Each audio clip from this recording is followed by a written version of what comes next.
Women are hypergamy, which means they meet across dominant hierarchies. Yes, and so if you're a male who's successful in a given hierarchy, the probability that you're gonna have additional mating opportunities is exceptionally high. It's an unbelievably good predictor of that hypergamy is a very uncomfortable discussion. Yes, that's certainly it. Well, there are plenty of uncomfortable discussions. It is the idea that it defines women's sexual choices by the fact that they want bigger. They want someone who's more successful. Someone who's higher on the social ladder than what they're accustomed to or what they have now. Well, what women do is make choice is a very difficult problem. So how do you solve it? Well, here's how women solve it. Throw them in a ring. Let them compete at whatever they're competing at.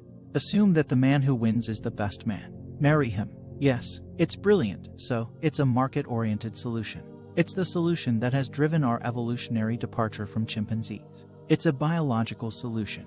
It's a biological solution show, but it has a cost. What is the price? The cost is polygamy, and so we rein that in with enforced monogamy. And we do that in order to provide stable circumstances for children. Society's tilt towards monogamy across the world is humanly universal. Now that doesn't mean that people don't have polygamous or polyamorous tendency, because they certainly do. And it's certainly also the case that one of the ways that women gerrymandered this system is that, say you're married and you have children with your husband, but you also have an affair. So you have a child by another. That's more common than anyone suspects. So part of the way that women solve the problem that you're just describing, this a purely factual biological claim, is they pick a monogamous marriage and they cheat with high-status guys.